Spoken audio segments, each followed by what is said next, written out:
by Councilwoman Wendy Grohl, and I believe Councilmember Zine is on his way. This is a special meeting of the Audits and Governmental Efficiency Committee, and today we have a full agenda with several items, all related at least in part to the Los Angeles Police Department. And we are going to take item 1 last at the request of the controller. No? It's not my request. we had to blame somebody. We had to blame somebody. The controller is here to speak on items 2 through 5, and so we'll take items 2 and 3 together, since they are both related to the controller's audit about civilianizing positions at the LAPD. So with that, let me invite the controller up so she could present her audit. Thank you. Thank you. And just to correct the record, I thank you very much. I did ask if you would take the civilianization one first. And so just to go slightly out of order, because I won't be in the room when you hear Gary Moore's side of the LAPD headquarter construction audit, I wish that I could clone our chief engineer and turn him into the model auditee, because he absolutely has embraced the audits where he sees that we're offering up ideas for improvement.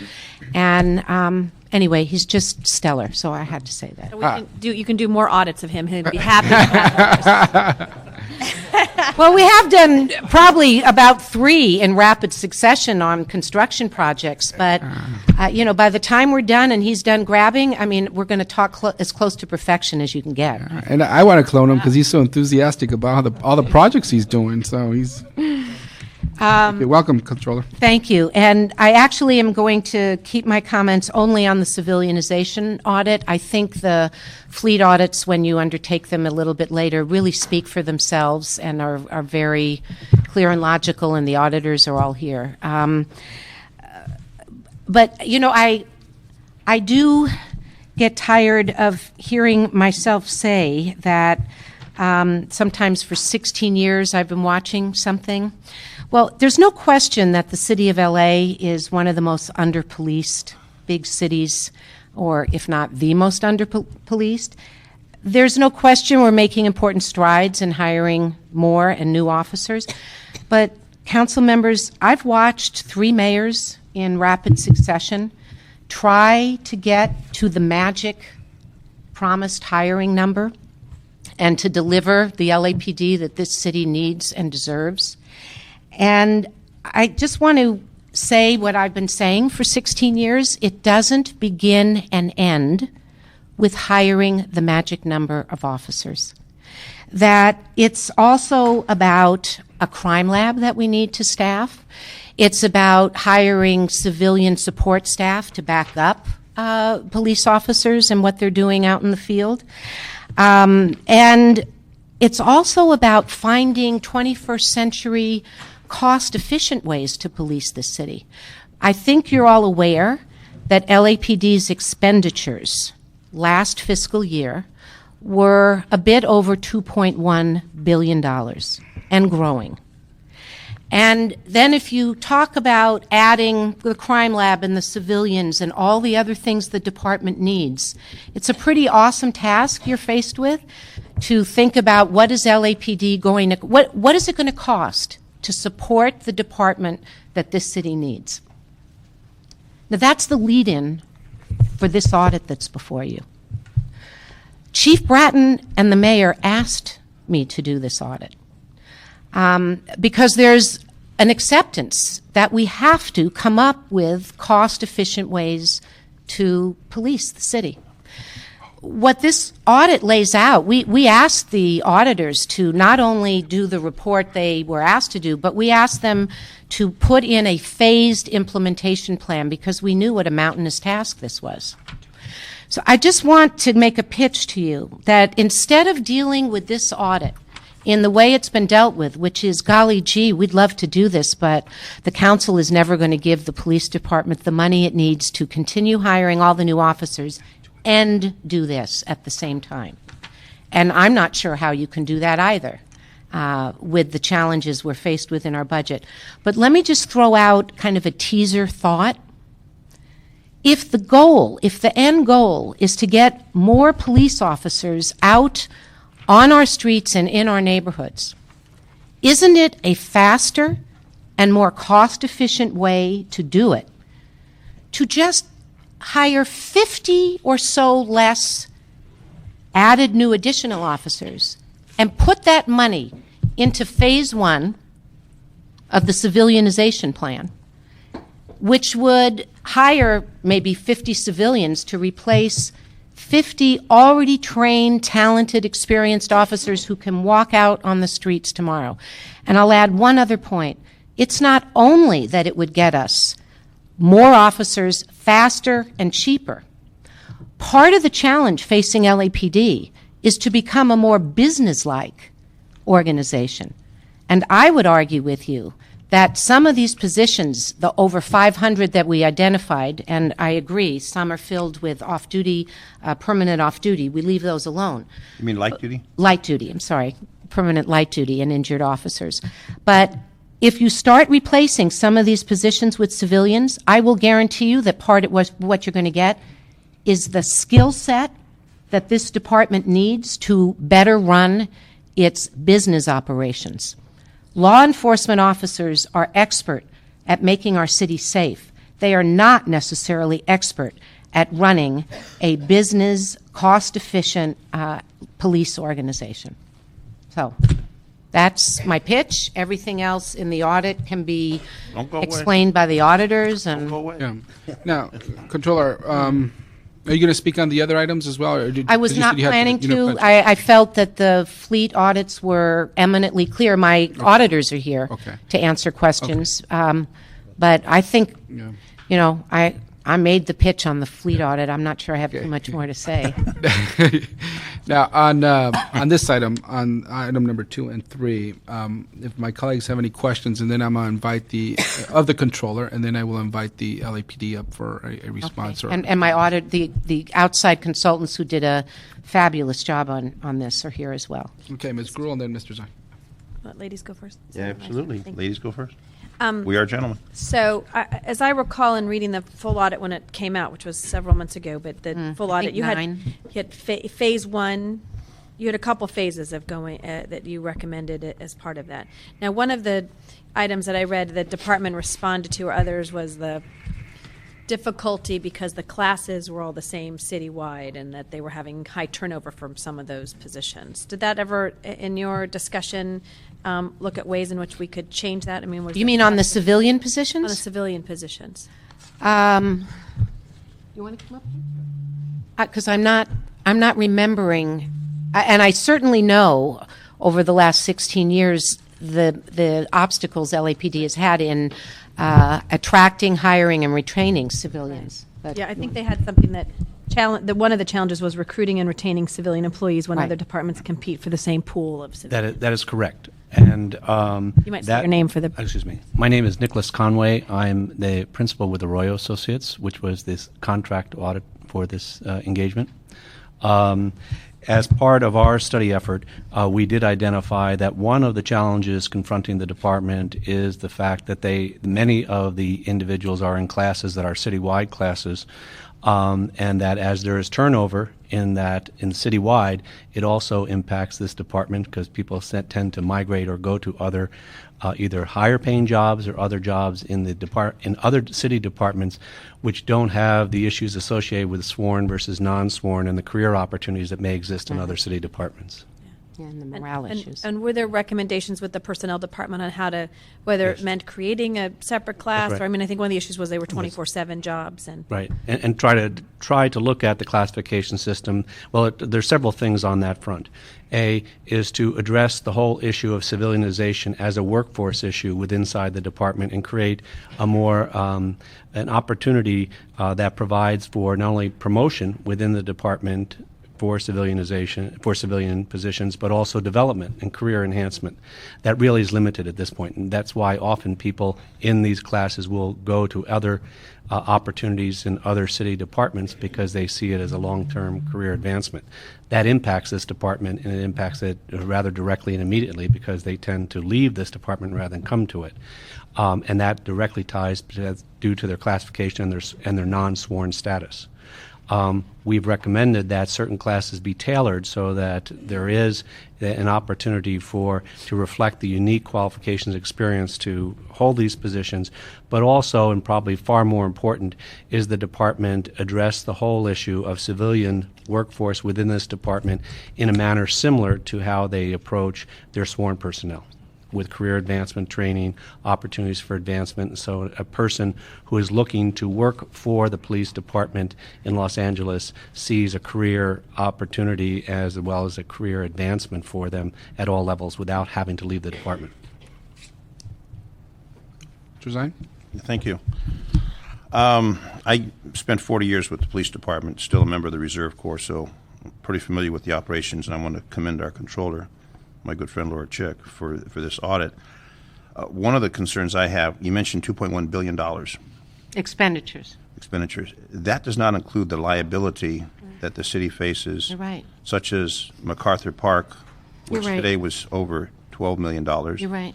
Last week, civil rights violations against officers, $20 million. You're right. In the last 2 weeks, $32 million expended in 2 major lawsuits, and there's still other lawsuits that are pending. That was not included at all. This was just the $2.1 billion, the Right. operational expense of the LAPD.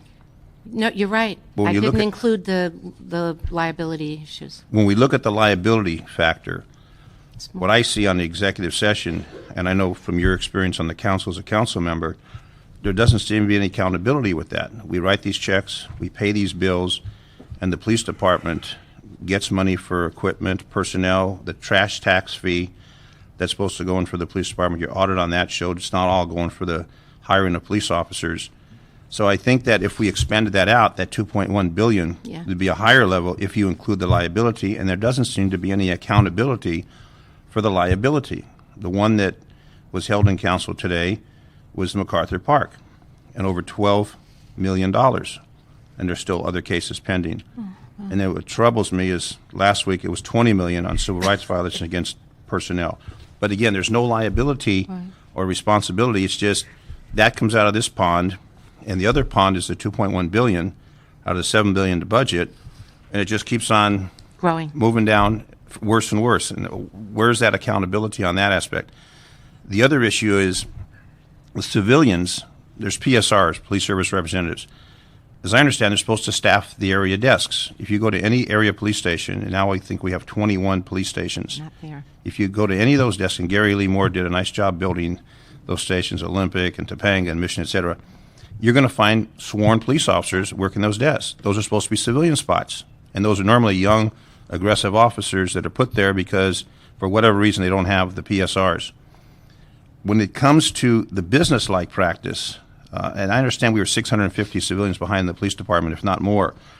When you're taking a sergeant or a police officer 3 or a senior lead, for example, I went to a retirement party last week for Jerry Szymanski, retiring commander, and an officer came up and approached me, a senior lead officer, a P3+1, who's working as a court liaison officer, inside a court, checking officers in, checking officers out, a senior lead officer, which is a pretty good salary to work behind a desk in a courthouse where that officer could be on the streets. So when I look at the spread of the personnel, what your audit shows is many of those positions that have to be filled. I'm not saying they're not important positions, but the civilian population within the department needs to be enhanced and to free probably hundreds of officers that are pushing paper or working on computers, and they join the police department to be officers in the field. I just took a class recently at the police academy, and 2 police officers taught the class. Officers who could be in the field. It could be taught by civilians. It's a computer class. It could be taught by civilians, but they're sworn police officers who are teaching the class.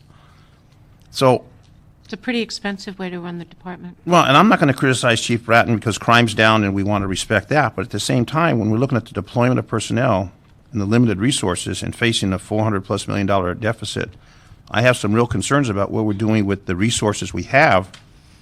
I know we're still hiring police officers, but as we look at the liability account over here, which doesn't seem to be included, and we look at the deployment of personnel on the other side of the fence, it seems that there has to be some kind of a bridge to say accountability for the liability. Also, how do we hire with, I know my trash bill every 2 months is now $108 for the solid waste fee, which is the full cost recovery on the trash pickup. There's a lot of money in there that I think could be used for civilian hiring. And as far as the promotional ladder, I know that they have management analysts, different grades.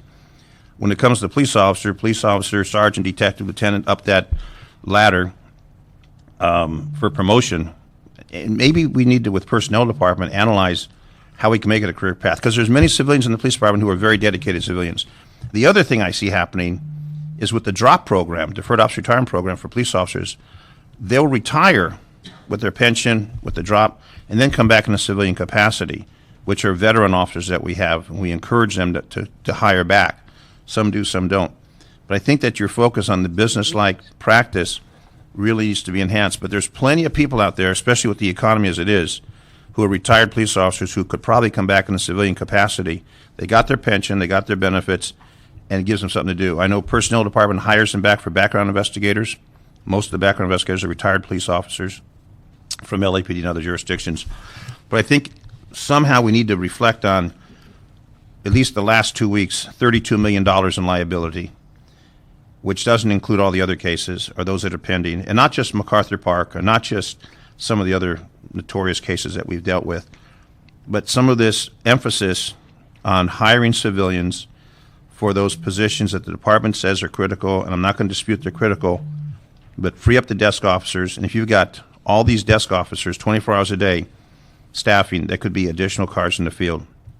So I think that the audit really reflects we need to have a change, whether it's the police commission or the chief or someone who says we need to follow this audit and not just collect dust with it, because I think that the emphasis from my perspective of 40 years of service with the organization is we've thrown officers in positions just because there's this hiring freeze on civilians. It's, Right. That's the most important is the police officers. But we seem to have sufficient funds and an abundance of funds as reflected in the trash collection fee that was earmarked for police officers. There's still an abundance of money in there that could be used to hire civilians or to hire officers coming off a drop and to put them in those positions that aren't the hazardous positions.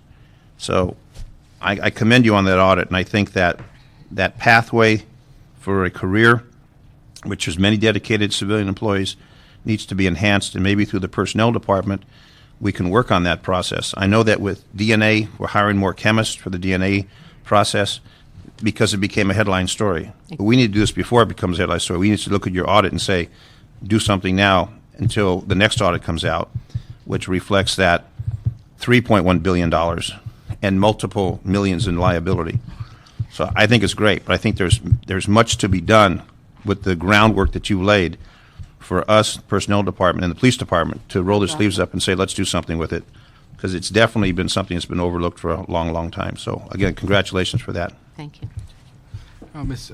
Controller, I know you have to leave. Do you have any final comments? And then I'm asked that. No, with the- just, I mean, I similarly to the DNA rape kit issue, it's a question of funding prioritization to some extent. Councilmember Gruhl and Zine raised some specific challenges, but we looked at those challenges in the audit. And then last comment on the trash fee, when I looked at the trash fee, what we found was it wasn't all being used for strictly hiring new officers, but it had all been used up by LAPD. But we never knew exactly where it all went. Just growth, additional costs, stuff, Things. things, Things. emergency response vehicles. And did LAPD, because I had some additional questions, I specifically wanted to ask on the personnel issue with the controller here. When LAPD, I mean, if they come forward and said, here's where we think we can do it, and part of their budget process, I mean, because a lot of what we see is they're preparing their budget, I haven't seen that it's included any civilization I as part of it. think I remember the conversation with the chief. when we came out with the audit, he said, timing is everything, and this is a great audit, and we agree with it, but the council's never going to give the department the money for the new officers and the money that we need to do this. And the priority, as stated by the mayor, is new officers. So, bad timing. But it's kind of like a car. You can have a great car if you don't have any tires, it won't run. The civilian population within the police department keeps the police department running. So that is an important component. You can't discount that part. That's why I made the comment, it's not a very cost-effective way to run a police department. It's no reflection on the top management of the department. And by the way, I've been watching it run this way for the last 16 years. It's the most expensive way to run the department, to have police officers doing the work that support clerical and other civilian staff should be doing if we had them. So it really is a question of funding priorities. Mm-hmm. There isn't enough money to do everything. So that's why I'm throwing out the suggestion, if we want to, and I think we do want to move towards this police department, change your priorities a little in the upcoming budget and take some of the resources that are going towards the plus officers and put it towards starting this. You got to start somewhere. Okay. So I'll leave you with the hard work. You did the hard work. Yeah. Thank you very much. And with that, if we can ask representatives from the Los Angeles Police Department to please come up and provide your perspective on the audit and any responses, and the Police Commission as well. Police Department and Police Commission. Mr. T. Frank, don't go for the door, go for the chair. I think you hesitated. He was hiding in his BlackBerry. That's what he was doing. Well, you show you can have life Civilians after that law are here, enforcement. yes, in both instances. Good Continuing. afternoon, council members. My name is Rhonda Sims-Lewis, representing the Los Angeles Police Department, and I am a civilian member of the department. I'm glad that Ms. Chick shared with you that it was the chief of police who initiated this audit. He was very pleased with the results of the audit. He understands the need for civilianization throughout the department. He understands that we're not operating as efficiently as we possibly could if we were able to fill our civilian positions. But he also understands that we currently have 600 vacancies. And really, until we can fill those vacancies, we really cannot address a lot of the issues that were covered in this report. Just a couple of responses to your specific comments earlier. The chief is committed to the hiring plan for police officers. He sees that as critical to the public safety of this city and the ability for the department to run efficiently, and also the ability for the public to be safe. What's our number now? Our current Number of officers? 98,000, 98,000? 37, I believe. 9830. I'm sorry, 9,837, I believe. So we're almost at the 10,000 mark. We hope that we're gonna be there by October of next fiscal year. We'll be at the 1,000 mark. Okay. 10,000. So we're progressing well. 10,000 mark. 10,000. 10,000. 10,000 mark. I am so sorry. 10,181 would be 1,000 new officers since this mayor took over. How many are in the academy right now? Just over 300. So that'd be 10,000. Well, If you- you have to take into account attrition. We attrit out about 40 officers per pay period. We can stop that. A mayor's decree. No more retirements. Well, we've done that in a different way. I know. Okay.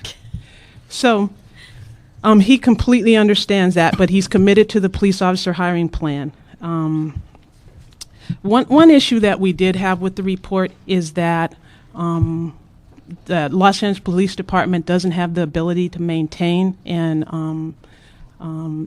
the civilian workforce, and that they're unhappy. And I know that was an issue in the past. It is not an issue today. We, just like you guys are all familiar with the overtime issue and the attitude. We had some attitudes about overtime in our department. When our chief got on board with changing those attitudes and ensuring that we stayed within our budget for overtime, and we got the sufficient funds to budget our overtime, the entire department came on board. This chief understands the importance of civilians in the Los Angeles Police Department, and everybody is on board with that. There may be a few exceptions, but those aren't the people that are running our department. The people that he is promoting, and he's promoted almost every commanding officer since he's been there. We've had a turnover in almost every commanding officer position. And he's only promoting people who understand the relationship between sworn and civilian in our department and the importance of civilians in our department. But some of your commanding officers are civilians. I'm a deputy chief level. So we have civilians at high levels in our department. Our sworn officers that are promoting up understand how to work with the civilians at high levels in our department, and that's not as big of an issue as it has been in the past. Our promotions in our department are not limited. We have more promotional opportunities for civilians than any other department because we have more civilians than any other department. So they're not limited. There are areas where we have people who are specific in their duties, such as in our scientific investigation. They don't have a lot of areas to go to. They could choose to change career paths, but in their specific expertise, they don't have a lot of other departments to go to. They can't go to the Department of Airports or to GSD. They have to stay with the Los Angeles Police Department. But they do have promotional change. If they chose to change their career path and go into the general admin, then there's plenty of promotional opportunities that way too. So we have tons of promotional opportunities in our department, and given the opportunity to hire and the sufficient funding to hire, we will be able to fill our positions.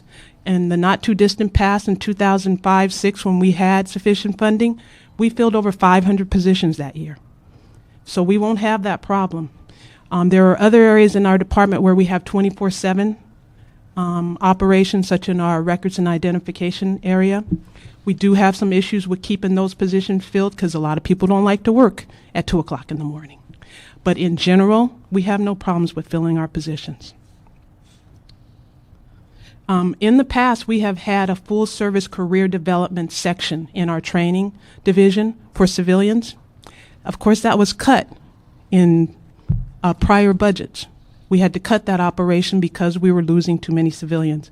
And one of the first things that goes when you have to make cuts is your training operation. So we don't have a specific area that's specifically designated to civilian training anymore.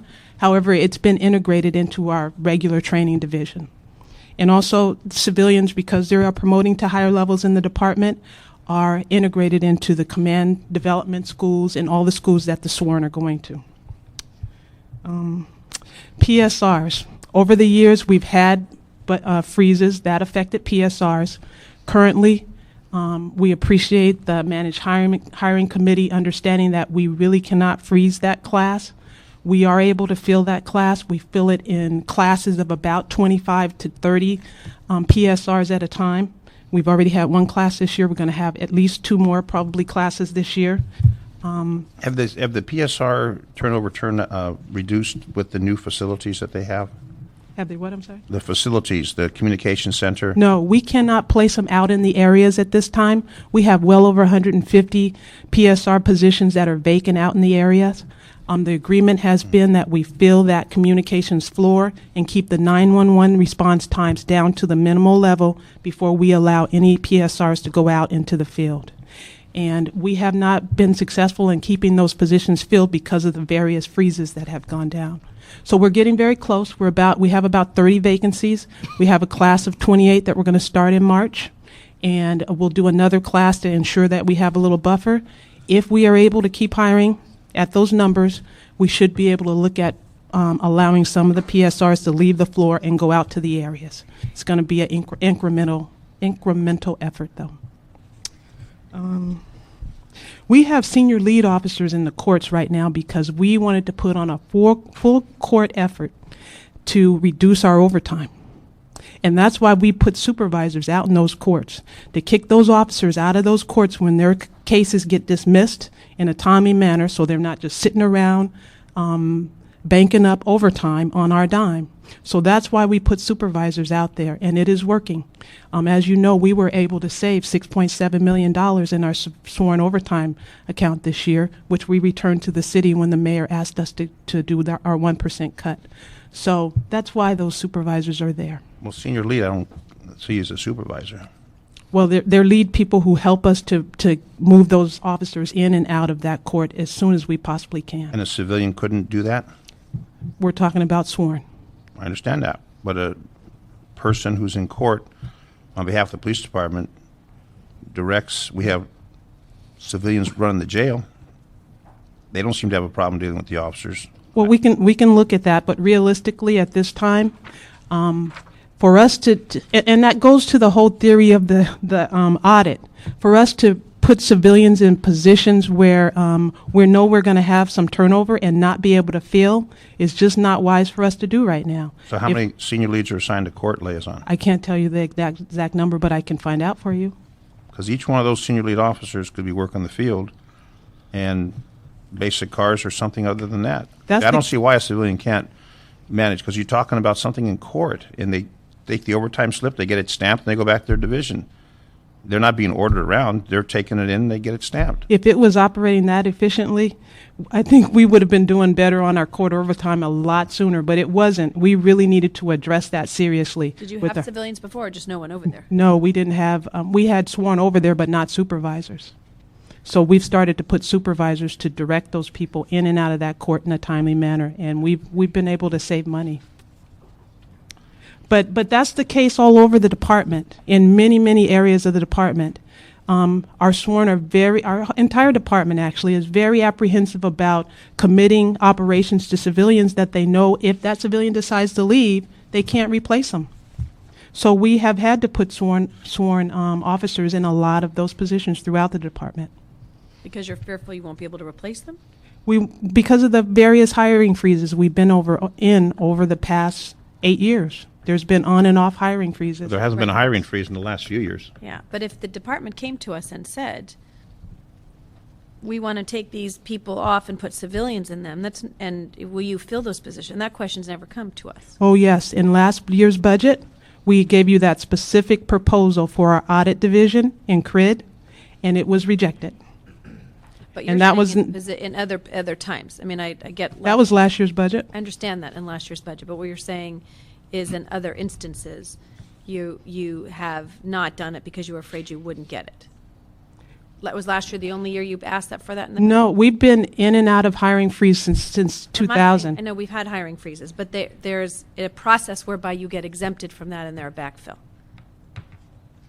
I'm sorry, I didn't. I said there hasn't been like hiring freeze per se. There's been a managed hiring process where there is a process whereby you can get approval to fill those positions. Right.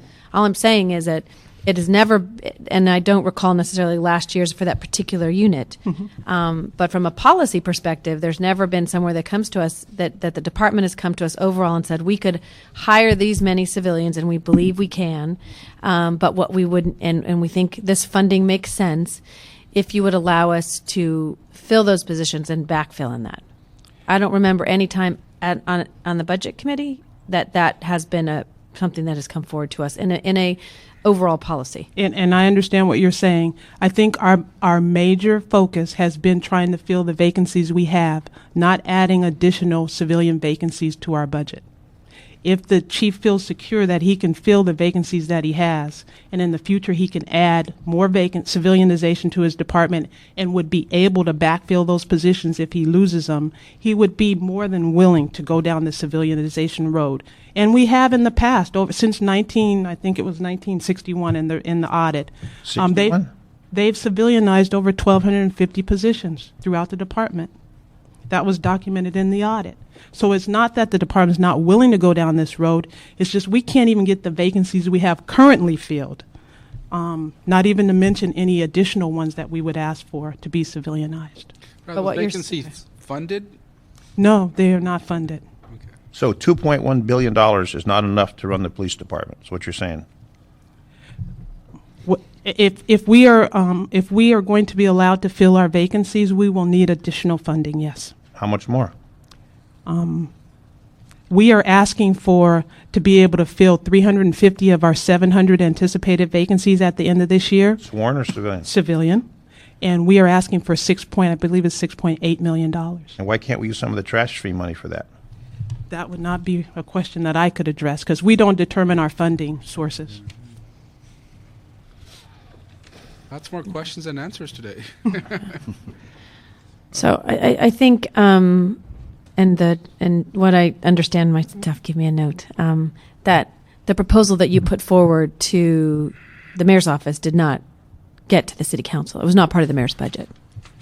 The civilian hiring? Yes. It hasn't been for the past couple of years, no. All I'm saying is, so it didn't come to the council as part of the mayor's budget, or a proposal that came from the police department as part of when they came to our council meeting and said, this is what we want to include. So I think what we're saying is, I understand the chief's position and support him wanting to fill those civilians. But if all we're looking at is, well, you have to fill these 350 civilian positions and we won't talk about any other civilianization. If you came to us and said, we could put 10 more officers on the street if you filled these positions with civilians. Here's how much it would cost. Here's what they would do. And then that would be a policy choice that we would make with the police department. And I don't believe that we've had that option of looking at that and making those choices. We may come back and say, you know what? No, we just want to hire new officers. We understand that we're not going to fill those positions. But the blanket, until you fill these civilian positions, we won't talk about anything else, makes it very difficult for us because we're not be given a choice. I can tell you that in our past two budgets, there were two specific ones that I can think of off the top of my head. One would be our officers that sit at... And those were part of the mayor's budget that was sent to the council? They were not, but they were proposed by the department. I'm trying to make a distinction here about the council's review of a budget and what the mayor proposes. I understand. So there is a process that if the mayor doesn't include it, sometimes the departments will come to us, and they're not shy about well, it. I can and tell will you... say, here's what we'd like to do in that way. And I don't recall, and again, I could be, my memory, but I don't remember in the public hearings we had, and maybe Jose remembers, where they came and said, we asked the mayor to include in the budget, and he didn't. We think it's a good thing to do. I can recall two specific incidences over the past 2 years. One would be our desk officers, where we asked that they be civilianized to security officers. And that was part of the city council discussion. The chief included that in his comments when he came before the council, and we included it on our exceptions list. Another would be for, like I said, the auditors. We specifically asked that those be civilianized, and those two issues were not addressed. So I'd be interested to see if you could provide to me the documentation for those two as we go to the budget process this year. Yes, ma'am. To look at that, because it may be something that we'd like to be able to consider. To understand this, there are approximately 600 officers that could be put in the field that are working inside civilian positions. Approximately. The At least report, 600. the audit identified 565 positions that could be civilianized, most of which we agreed with. And those positions are currently being held by sworn police officers that could be in the field. So 560 additional uniformed officers could be put in the field if those positions were filled with civilians. Now, they are civilian functions, some of which are full-time functions, some of which are not. I would not say that it would be a one-for-one trade-off, but there would be a significant number of officers that could be returned if we were able to go down the civilianization route. And not light-duty officers, but full-duty officers. The 565 did not account for the light duty, as far as I can tell from the audit. How many do we have in light-duty capacity? 95. 95? Mm-hmm. They were included in the 565? Yes, 95. He's saying that the 95 were included in the 565. So there's only 95 light-duty, permanent, or temporary light-duty? That were included in that 565 number. Okay. Let's do this. There's a lot more to discuss on this item, but for right now, let's ask the police commission, if there's any comments on this or anything you'd like to share with us. Richard Tiefank, Executive Director of the Police Commission. The Police Commission reviewed the Controller's audit and is in support of the civilianization. It comes down to what we've talked about, money. I think the big issue right now, and Ms. Sims-Lewis addressed it, is the fact that we have the significant vacancies within the civilians now that must be addressed before we're able to move out into additional civilianization. I think to Councilmember Gruhl's question, the Commission asked the Department, and we had a verbal report on this yesterday, for a report as to currently, with the impact of the hiring, managed hiring that is going on now, the number of civilian vacant positions now that are being occupied by police officers, and that report will be coming to the Commission within a couple of weeks. There's a survey being undertaken by Ms. Sims-Lewis staff to gather that information, and I think it'll give you a real current snapshot of the difficulty that you have when the civilian managed hiring freeze comes on, and very limited categories of positions get an exemption, but that job has to continue on. And that continuation of doing that job goes to the largest pool, which is of the sworn officers who then get assigned to that. But in the long term, I think that the controller's point of looking at a plan to, over a period of years, to begin the civilianization and removal of those other positions that were identified in the audit, be it 50 a year, 60 a year, whatever that number, a commitment to begin that process, because never will there be money to do 565. So you have to look at it from a smaller step. Unless you win the lottery. Unless you win the lottery, and it would take a lot of lottery to win that. But I think that the commitment to begin it at a small step, budgeting $2 to $4 million a year, beginning that process over a number of years, you would get there. Yeah. But you have the other whole of the current 500 or 600 plus vacancies of the current civilianized authorized staff of the department, in addition to the positions that were identified in the audit. That makes it difficult to deal with in the economic conditions we're in. And even in good economic conditions, it would be difficult. Let me ask this. If we were to begin that process to say for every year in the budget, we need to allocate some funding to start civilianizing, or not civilianizing, but even fill the civilian positions, how would you foresee that process taking place? Who needs to be at the table? Who needs to come up with that plan? Or how do we move on that? What would your ideas be on that? Well, currently in our budget that we've submitted for next fiscal year, we've asked to incrementally start that process. The 700 vacancies we plan to have. Okay. And I think the council or the mayor, I'm not sure where that discussion's been taking place, but the reason we probably haven't bought into it is because we haven't seen the full picture. It's like, if we explain this is where we want to get to and the reasons why we want to get to it, otherwise I think if we give it piecemeal without really having a full discussion about, or a plan, an overall plan, let's say a 5-10 year plan on how to fill those 600 or so positions, and we know that we're committing to this each year and it's part of this bigger plan, I think it'd be an easier pill to swallow. We certainly can put a plan together for you that would outline that process, but currently we have a budget request in to fill 350 of our 700 vacancies. Just to get that. 600 or 700? It'll be 700 by the time we have the budget discussions. Okay. In this fiscal year. But we'd start with those 350, and then the next year, hopefully, we'd be able to fill another 350, and that would not account for our normal attrition, because our normal attrition is about 250 a year also. So if we were able to fill 350 civilian vacancies a year, we'd be filling close to 600 positions. We have other items on the agenda. I just have one more question on this. Questions on this? Do they ever look, and as I mentioned earlier, $32 million the last 2 weeks in police liability cases, do they ever look at the liability that the city's paying out and how that money can be diverted to the police department if those liability cases could be reduced? Do they ever examine that? I can tell you that specifically to the May Day incident, and maybe you want to speak to it too, but specifically to the May Day incident, I heard you say that there was not a lot of accountability. The chief took that incident extremely seriously, as you know. Well, he said there wasn't accountability. Well, what he did was he created a whole bureau, so nothing like that would be repeated in the future. He has more focus. Actually, the bureau CEO, who is a deputy chief, is reporting directly to him as far as training issues are concerned. He is holding all his CEOs accountable for continuous training of their officers and of themselves. So he took that very seriously. He laid out a very detailed plan of how he was going to address each and every one of the recommendations that they came up with as far as changes we needed to make in our department and training. He developed an entire bureau that you all supported, and we appreciate that. And that is being taken. I'm talking about the dollars. I'm talking about the dollars itself. Did they ever look at, okay, $32 million, in these two cases, and there's other cases that I could cite, maybe $100 million a year. I don't have the exact figure, but I do know in the last 2 weeks it's $32 million. Do they ever look at that and say, if we didn't have these, we would have additional dollars in the department budget that could be appropriated for personnel, equipment, et cetera?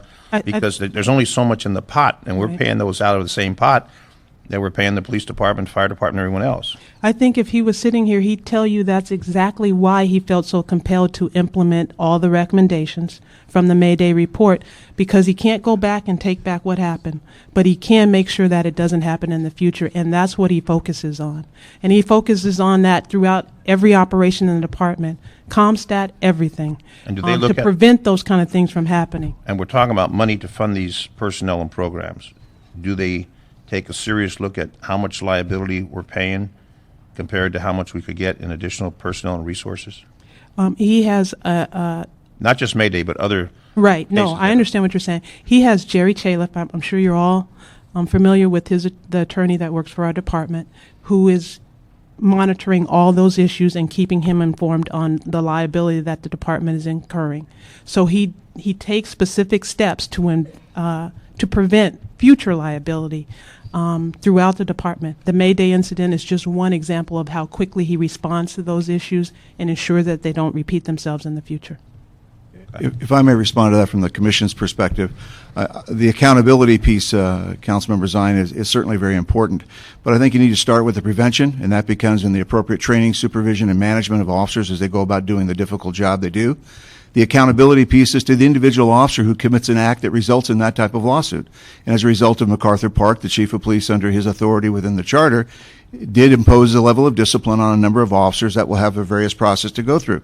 That's the accountability piece to the individual officers for their actions, to hopefully, by establishing a standard of behavior in the organization, when one goes over that behavior line, that there is a sanction to you in whatever disciplinary authority the chief of police feels is appropriate.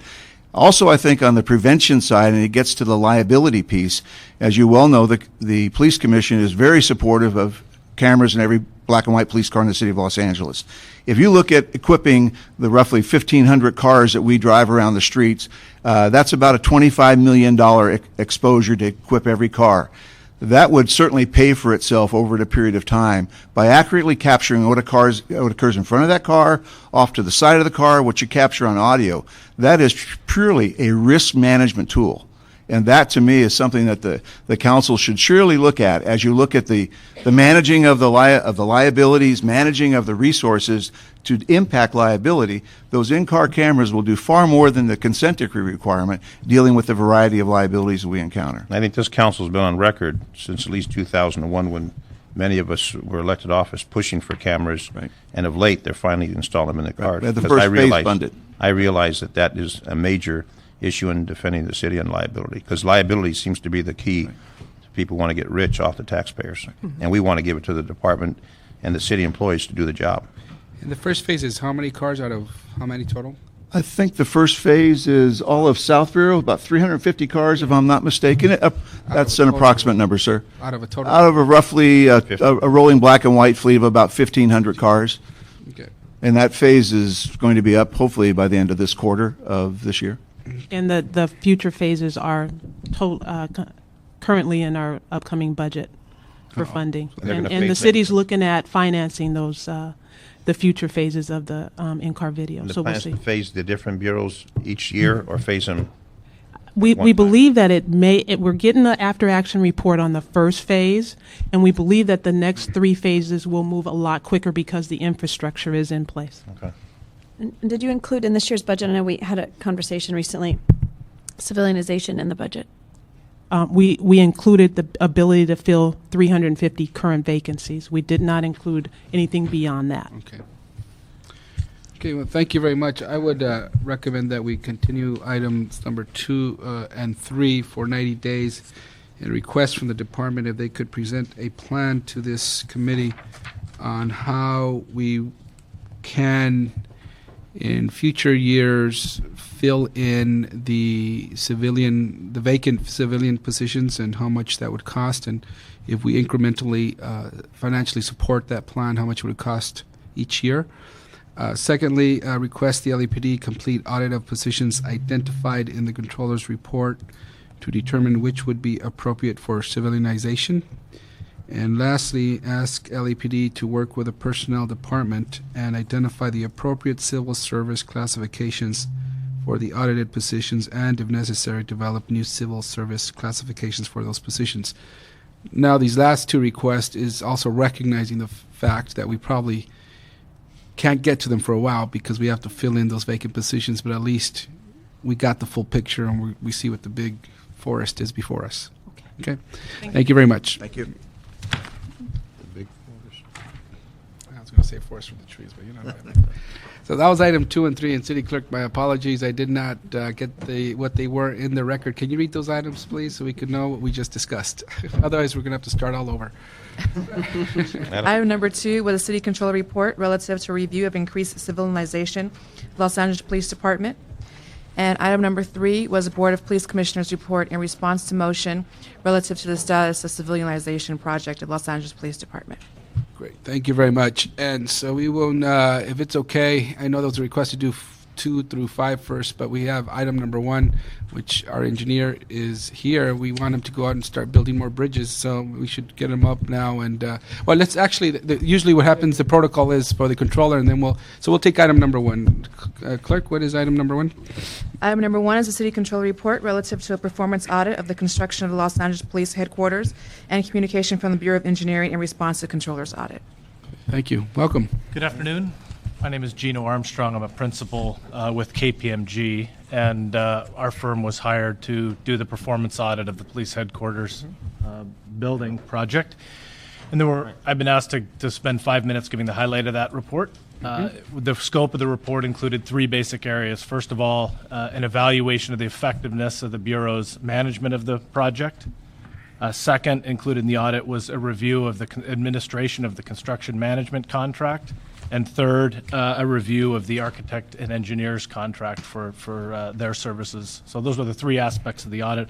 I'll just give you real quick a highlight in each one of those. First, the overall effectiveness of the BOE's management of the project. Overall, we rated that as adequate. And really, there's the main component of affecting an organization's effectiveness and management of the project are their formalization of their policies, procedures, and controls. So do they have documented controls in place to allow the orderly conduct of the project? And second, are they compliant with those?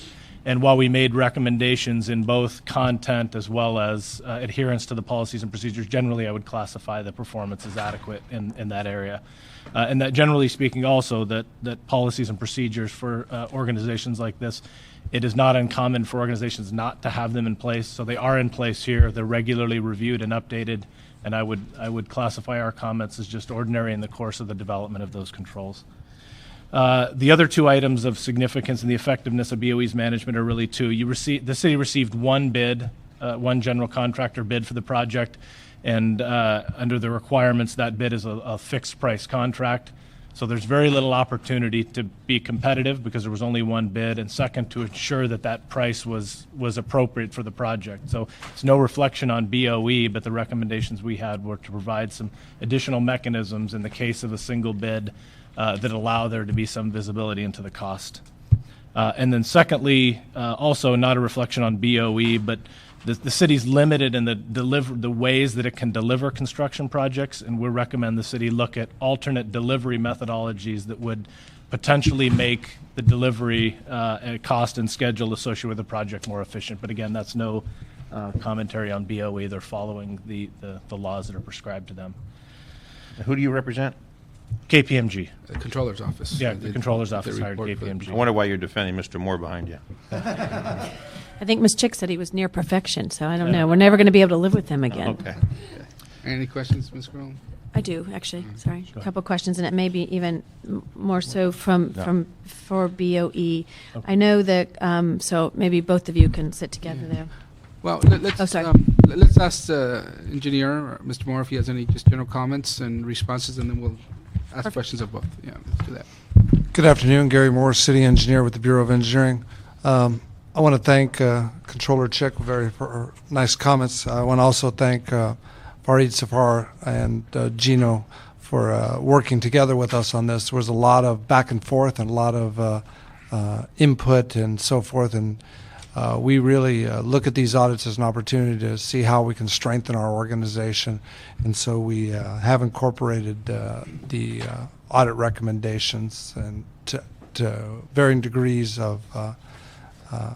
I shouldn't say, but I should say we have incorporated the recommendations into our organization. So that's it for right now.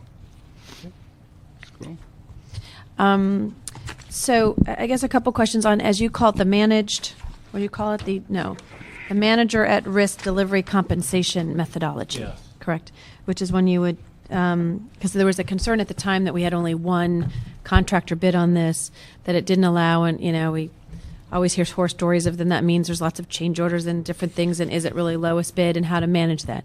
But you indicate in here that the city charter doesn't allow that. Maybe you could explain that to us.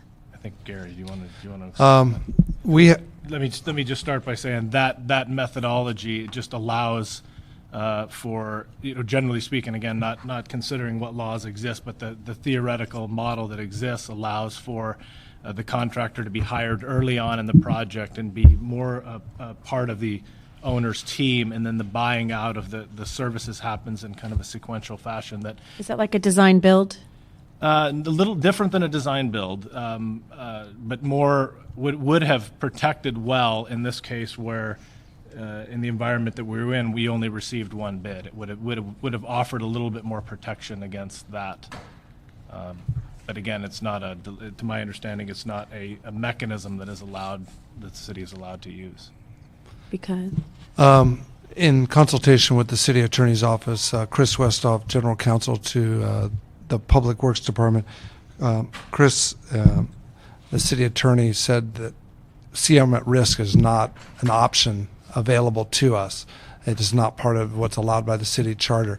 There is a design build is allowed by city charter, but as it's been interpreted, it's only allowed to be used in what's called a low bid situation. Many agencies use design build where you actually, it's best value, where you evaluate and it's not just based on price. The way it's done right now is that we understand it, and talking to city attorney's office, design build has got to be low bid. So we are in the process actually of doing 2 projects in our wastewater program using design build, because we're very much for alternative delivery methods. Once again, in CM at risk, the thing about design bid build is the way the city does it. It's very clear when you receive a bid, the low bid wins. Here in January on the latest fire station, we received 18 bids on a fire station. We went through the worst times that we've ever seen in the construction market when we were bidding projects. Las Vegas was going crazy. Downtown was going crazy. We had going crazy. In construction, I should say. You're going crazy. Yeah. And so, we received 18 bids. One of the contractors was somebody who has not bid on a project in the city, and we can't recall when they last did that. So, it's with design bid build, there's no debate. It's the lowest bid. And as Gino said, in CM at risk, there are negotiations that take place again. So once again, as there's you do delegate some of that responsibility to the organization that would be negotiating those contracts. And if indeed that was an option, obviously we would do an excellent job in doing it, but it's not the same as low bid. So, okay. And I see Pete, so he's not jumping up here because I'm not sure he's the one that gave that advice. I would be interested to see, as we look at options here, as to whether or not we can use some other techniques to more effectively be able to have these projects. We may get more bids now because of the current marketplace. You are. Same thing in the sewer program. We were down and getting 2 or 3, and we're up to 15 bids now. And so... But now's the time. It's hard to change your policies and procedures when you get to a point where only one person bids. I agree. So it's potentially now time to look at how we can do that more effectively. There was another finding that talked about the cost, a lump sum contract versus a cost reimbursement mechanism, and the fact. And I believe that was in the consultant contracts. In personal services contracts, for the most part, whenever we can, we do them as a ask for proposals and look at the proposals in their lump sum. So when we go to hire them, in some of the contracts, whether it's we need to look at in this particular instance, this design contract through DimGem was a lump sum contract that we hired to design the police administration building. Which means we paid up front their Right. There's a negotiation that takes place, and do we have to do it that way? versus a cost a monthly, retainer kind of thing, or a cost reimbursement mechanism over the period of time?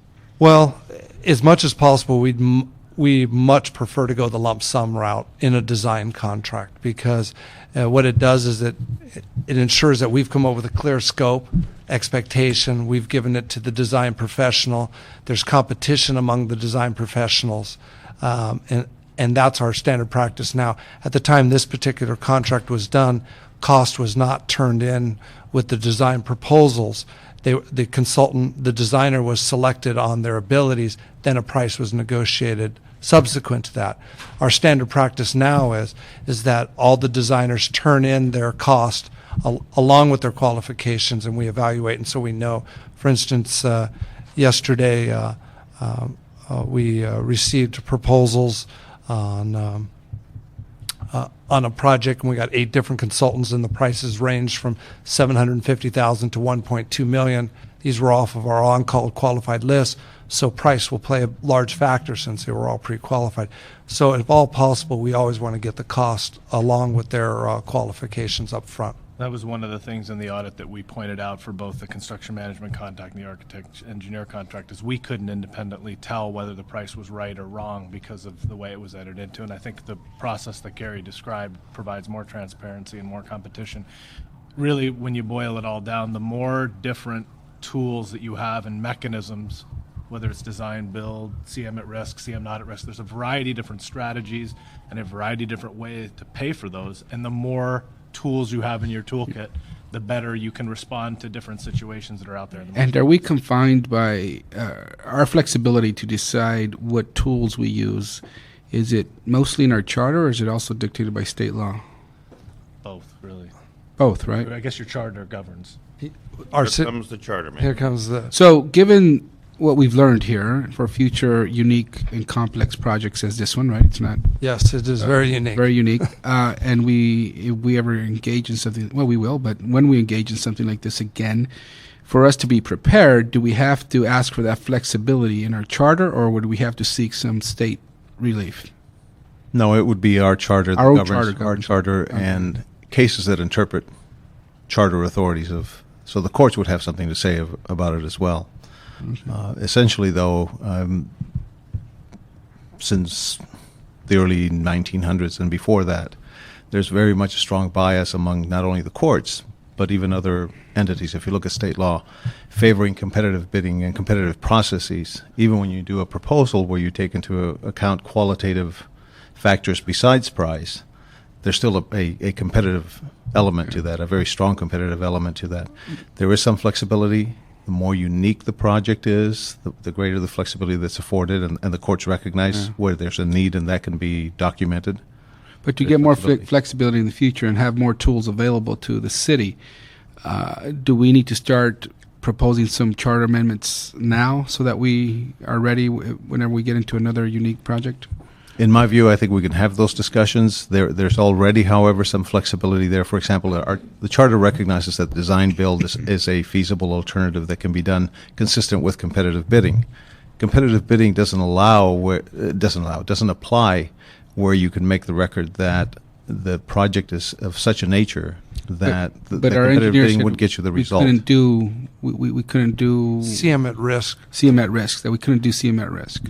And the And I'm not- controller's I'm not audit said familiar that with we possibly should have looked at that. So in order for our engineer to be able to say, well, I want to do this, use this CM at risk or design build or competitive bidding in the future, how do we get CM at risk as one of the options for the future? We have to change the charter. I'd have to look at and understand it before I can answer the question. But we may well have to change the charter, maybe not. I'd have to look at it again. The courts recognize that where Your charter provisions, for example, for competitive bidding would not give the result that's in the best public interest. They, in effect, release you from that requirement and authorize you to use anything else that would further the public interest for that acquisition. If it's the terminology they use, if it wouldn't be availing to the result that you reasonably seek to accomplish, you're not bound by it. But you do have to make a record of it. And part of the discussion that went on when the charter was revised and a specific reference to design build was included was to what extent would that have to be done along with competitive bidding. As I understand design build, for example, you go out with designs that may be 30% complete, maybe even less than that at times, and you work from that. Now, understanding that the reasoning behind competitive bidding is to prevent corruption and malfeasance and all that competitive bidding process minimizes the opportunity for that to occur. Where the process maximizes it is where you start getting into more issues and more problems in terms of that being a procurement that is allowed. We'd be happy to look at this suggestion and if you could discuss it please further. provide a report to the committee members. We're probably going to note and file this report, but if you could just provide us that information to see if We'll work with the engineer as well. Want to propose a charter amendment to give the engineer more available tools to make use the right type of tool for the. We'll look into that. Each project may be different. I guess my question on the lump sum versus not is, for example, if you know that the design Jim or whomever is $1 million over that year period of time, does it make sense to spend $1 million on January 1, or can you say we'll pay you so much per month over that year period of time? Well, the way the lump sums work is that it's a lump sum amount, but it is paid out over time. Okay, that was clear. The other way to do it, and I don't know if you can do it this way, is to pay based on actual hours incurred, and so then you at least know that if they don't incur the hour, you don't get charged the hour, whereas the risk that you're watching out for in a lump sum bid with one bidder is somebody's handing you a bid for $3 million and it should be $1 million. You have no way of double checking it because you don't have a second bid. If I may, typically those contracts provide for payments based on milestones. The project identifies certain milestones and assigns a value to those work product. Yeah, deliverables. But still doesn't protect you from getting one bid, lump sum bid, with no competition and that bid being overinflated. Right. And in this, sorry, just one other question on this. On the change orders, there were numerous change orders. Did it get higher than the 3%? Right now, I'm proud because of the great team we have here. The project, working with Tudor Saliba, we're about at 3.5% change orders, and we're over 90% done in the project right now. So we're definitely tracking within budget very well. The project they're in system starting up the systems of the building. So we're still in very good shape there. I met with Ron Tudor and discussed change orders with him and how the change orders come about and how the review process. I think down the road we need to examine change orders and how that process takes place, because sometimes it can really be abused because of what the architect describes, what the engineer can do. And he had some real concerns. I'm glad it's only 3.5%, but he had some real concerns about change orders. And I know some of the previous projects have gone way over what was reasonable. The other question I have, do we give a preference to local businesses, LA businesses, versus something in Orange County or Nevada or some other part of the world? No. The bids right now are done by a low bid. It can be anybody with the appropriate license to bid on a project. Why don't we give a preference to local businesses if we're trying to help our local economy and the businesses here? That would be a policy decision that I will defer to you. I mean, if we're bringing a business, say, from New York or Washington, why would we give that versus one of our local firms that employs local people that spend money locally that helps run the city of Los Angeles? I would say in general, Councilman, not to answer it directly, but competition really forces many, if not all the companies, really to be local companies, because unless the project is extremely large, it's very costly to. Late breaking news. Is that for us? Well, they were going to remind me of one thing, but as far as the general contractors go, it's it would be expensive to ship your management team back and forth. So most of the projects are done locally. This project did have what's called a project labor agreement, where there was a 30% requirement that there be local hires going on in the project. But as far as the general contractor who bids the project, there's no preference to saying that you have to be located in the city of Los But Angeles. the people that are doing the work, But there is yes, you have a project labor agreement on this project, and Tudor Saliba is doing very well and above the goal here of 30%. So that has been very successful. because that does make sense to do Yes. that. And there's also a charter provision that authorizes a local preference, but only for firms located either in the county or the state. And there have been a number of discussions about the policy reasons for granting or not granting those preferences. It's required to be, I think, granted by ordinance, if I'm remembering the charter section correctly. So that's still something that's being discussed. I can understand if you're in Alaska and there's no one up there, but when you're in Los Angeles, there's a lot of people here that depend on that kind of work. Yeah, I mean, of the recent bids, I can't think of anybody who is coming out of state. I mean, they're really local contractors that are bidding our projects. But as far as an absolute requirement, or as Pete has indicated, maybe there's a charter or ordinance option, that has not been a requirement. And the estimate cost of administration building? The bid that was received, that awarded the project, was $231 million. Okay. Thank you very much. Note and file this report. Gary Lee Moore. Thank you very much. Thank you. Thank you all for your service. Next items are 4 and 5.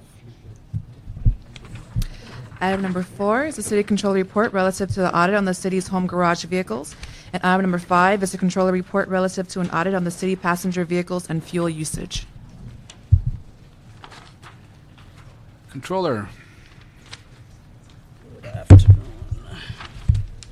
Rick Noguchi, Controller's Office. Good afternoon. Wale Uyewole with City Controller's Audit. Thank you. And we're going to ask, is it GSD here? So Representative GSD? Don't be shy. Come forward. I believe Fire Department and also Police Department representatives are here. And also we may, anybody from the Mayor's Office? I know the Mayor ready to respond because the Mayor gave a directive to respond to some of these audits, to the audit as well. So just in case we have any questions of any of you, I just want to make sure you're represented. Okay, thank you. So if the Controller could briefly go over your findings, please. Okay. Captain Aborn. Okay. Our office issued 2 reports on city vehicles on January 22nd. One report was on home garage programs, and the other focused on passenger vehicles assigned to departments and fuel usage. A home garage authority allows an employee to take home a city vehicle. The intent of the program is to promote efficiency by allowing employees to respond to an emergency directly from home. The city has a business use only policy that's in the administrative code. The home garage audit evaluated the executive fleet, LAPD, and LAFD programs. The CAO oversees the executive fleet, LAPD and LAFD controls their own programs. Departmental assigned vehicles are vehicles that are available for work during business hours.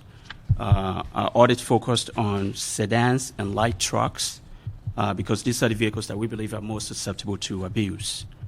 Objectives of the audit. The main objective of the audit was to assess the controls over the assignment and usage of the vehicles, as well as to evaluate controls over the fuel usage.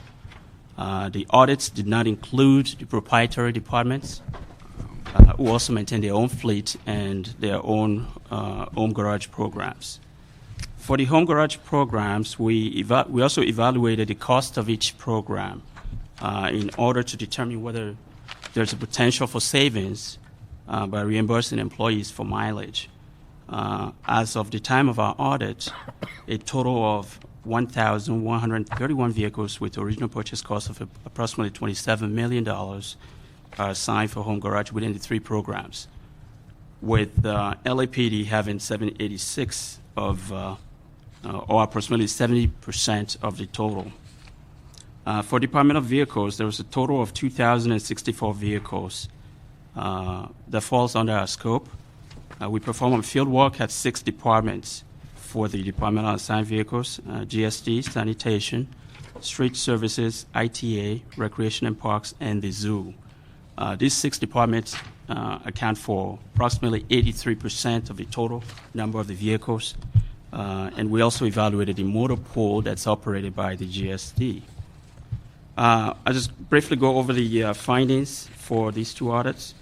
For the home garage, we've noted that the number of the home garage cannot really be fully justified. LAPD have a policy to assign vehicles to captains and above, including civilian equivalents. We could not find that provision in the current MOU with between the city and the police union.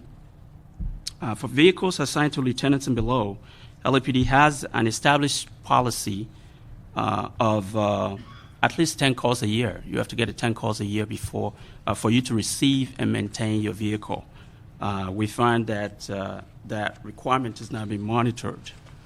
Out of the 225 vehicles that we actually review, we reviewed the logs for those. About 34% of those did not meet that requirement for the calendar year 07, yet these vehicles were retained as home garage. LAFD have about 130 vehicles for home garage, but LAFD does not have any policies for them, and they don't monitor vehicle usage or call-outs. Also, city spends about an estimated $10 million a year on the 3 programs, and city does not analyze the costs related to staff using city vehicles compared to alternatives such as paying mileage. We attempted to do that, and we estimated that the city could save approximately $1 million by eliminating just 20% of these vehicles and paying employee mileage for using their own private vehicle, especially in cases where employees do not get call out for emergencies as often as might be needed to maintain a home garage vehicle. We also noted that a high percent of the miles driven by employees are for commuting purposes, and that's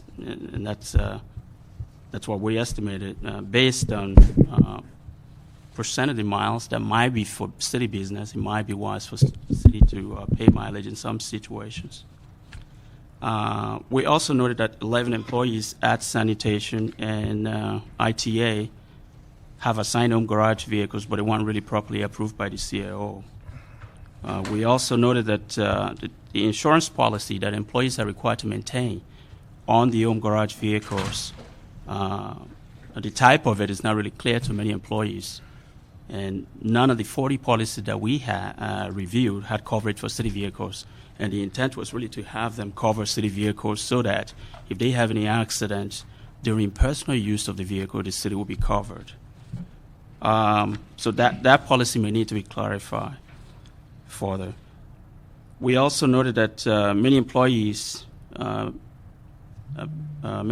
need additional training for clarification on what really constitutes acceptable business use. And the report provided some examples of situations that employees told us that we think might be personal use. And also, in our report, we cited some of the complaints that we received on our fraud hotlines from members of the public that kind of suggest, people are very vigilant about use of city vehicles.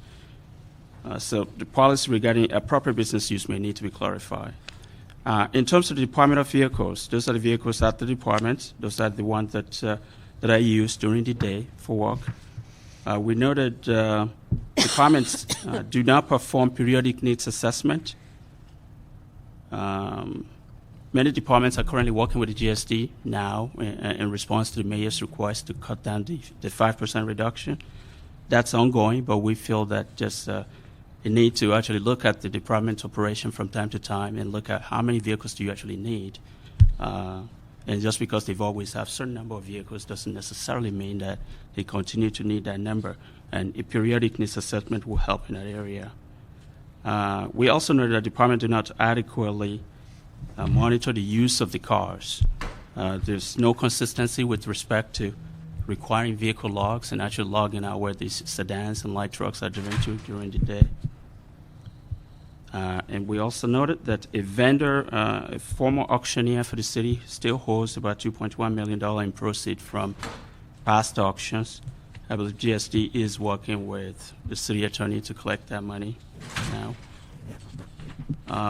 We look at the motor pool that's operated by GSD. We believe opportunities exist for GSD to lower the number in terms of the number of vehicles that are currently in a pool. We estimated that at least about 15 vans and possibly 20 cars could be eliminated. Eliminating 15 to 20 vehicles, 15 vans and 20 sedans could save the city approximately $200,000 a year, based on our estimate. In terms of fuel usage, in general, there's a lack of adequate controls over fuel usage. However, we should know that GSD has taken some steps right before our audit and during our audit, and we saw some improvement. We analyzed the fueling data for a 2-year period, and we can see the difference between the time we started our audit around August to December of last year compared to prior 2 years. So there's been a dramatic drop. For example, the can usage actually dropped by 41%. The usage of the can cards to get fuel dropped by 41% within that time period compared to the same time period the previous 2 years. So in general, the department concur with the findings. GSD and LAPD have taken some steps to address some of the issues discussed in the reports. However, there's still a need to clarify which department will be responsible for oversight. I think in a couple of our recommendations, the department indicated that they're not necessarily have control. They don't have control over the department, so they couldn't really tell the department what to do in certain cases. So there might be a need to clarify who would be able to coordinate over the departments and to implement some of the recommendations that are citywide nature. And that's about it. I would answer any questions. Yes, at this time, if we could hear from GSD, any responses, and if we have any questions or comments from any of the other departments, we'll go ahead and ask them. So.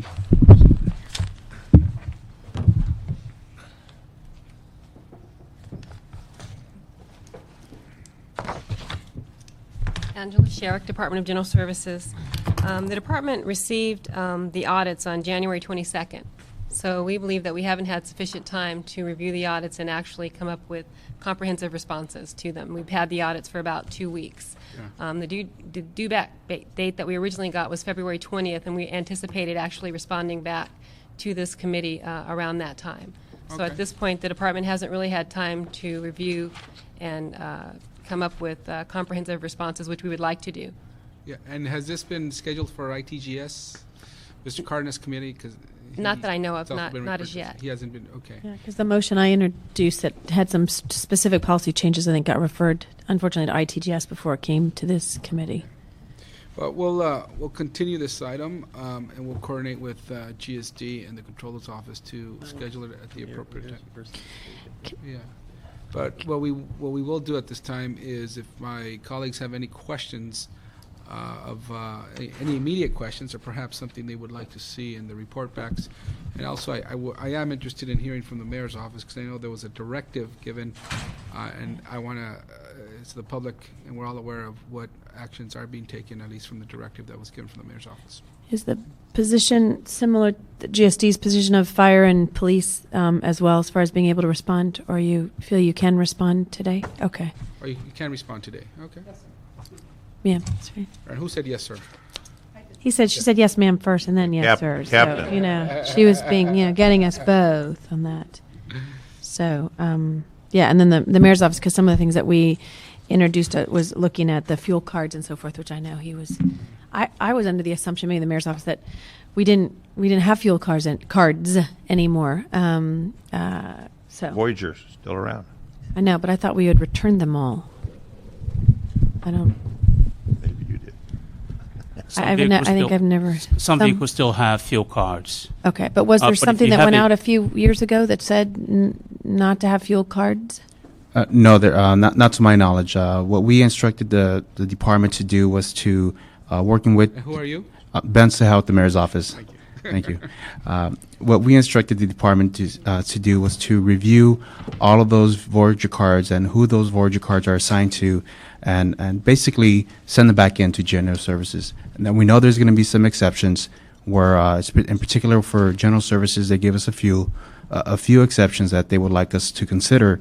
In those cases where they have to go travel somewhere to help a disabled vehicle somewhere else, that's out in the field somewhere, and that vehicle may need fuel, and so in those instances they would need to take something, whether it's a fuel card or some fuel or to help that disabled vehicle. And there's other examples, but the way we want to approach on the Voyager cards in particular is it's almost a zero-based approach to this.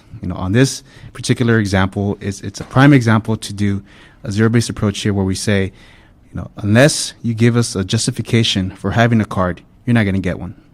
I mean, that's kind of the direction. That is the direction we want to go with, but it's going to be beyond just general services. It's the accountability is with all the departments, because general services, it provides kind of the tools, but it's the departments that are using these tools. And so the accountability doesn't just lie with general services, but with all the departments. I'm sorry, if I may, with regards to the mayor's letter, what general services did, because we actually maintained the list of Voyager cards for the city, except for the proprietaries and police and fire, we sent out a letter to all the departments, and the due date is February 23rd, and we sent a list to each department of what cards they actually have. We asked them to submit their cancellation list back to us, and as Ben said, that list, if they submit something saying that they need to keep the cards, they need to actually submit a justification, and that will go to the mayor's office. So that's what we've done with regards to the Voyager cards. And as was stated, there are some exceptions that GSD did submit. One of them would be for street services. Street services uses Voyager cards for compressed natural gas vehicles. The city does not have a full infrastructure for compressed natural gas, and as a result, we need cards so that those vehicles can fuel until the infrastructure is built. We also need Voyager cards for helicopters. The police department and the fire department use what we call Voyager cards under a multi-service, and they actually fuel the helicopters when they have to do pursuits. For instance, if they follow someone to San Diego or if they follow someone to Palm Springs, they need to be able to fuel up when they get there to come back. So those are some of the exceptions we've also asked for, in addition to the ones for fleet when we have vehicles that break down and we actually have to go out and get them. Okay. Sorry, can I ask? I'm sorry. One other, just a general question. It may be for the controller's office or the city attorney's office. I know as elected officials, we the use of the car, we pay taxes on it. It's part of our income. The car. Yeah. The car itself. Is that also true for anyone else who has a take-home vehicle in any department? Yes, I believe we have a finding on that in our report, but I'm sure you probably can talk more about it with respect. And I don't know all the details about the exception, but there are exemptions from that for law enforcement. Correct. Marked vehicles and other situations where law enforcement personnel are using even an unmarked vehicle, but that has to be determined by the department. All other instances have to be reported to the controller for the proper amount to be determined to be reported to the IRS. Would you all be able to provide to us who does receive that as an incentive income and those that are exempt? Is that in your report? I didn't see it in the findings. Yes, it is. We have a section on taxable income. And I believe the exception was correct, the way you... Law enforcement. Right. Law enforcement are exempt if they're driving... Police and fire vehicles, if they're clearly marked, they're exempt, if you have one of those. But if you're a law enforcement officer and you drive an unmarked vehicle, then you're okay. But if you have an unmarked vehicle and you're not qualified to be a law enforcement, you're not a law enforcement officer, then it's not okay. You have to report it as taxable. Essentially, you have to pay the taxes unless you fall within that exemption, and it's basically law enforcement. Right. I know. Let me do this. Actually, this committee has gone over our usual time for meeting, and there is a lot more time we actually want to spend on these two items. So we will continue them at this time, and I do thank those departments who were ready to speak today. We did actually schedule this a lot quicker than usual when these audits come out, but there was some urgency that was attached to these given our budget situation. If we could make some modifications to any of our policies, we wanted to do that so that we could realize the savings for this coming budgetary year. That's why we scheduled it so quickly. But we'll, GST, 30 days, 60 days, what do you suggest? I should have given you an option, huh? Take 60 days. 60 days. 45 days. 45 days. We'll continue the same for 45 days and give it some real discussion, because I know we want to make some changes to our policies and how we manage these items. Okay. Thank you very much. And I believe that's it. And this meeting's adjourned. Thank you very much.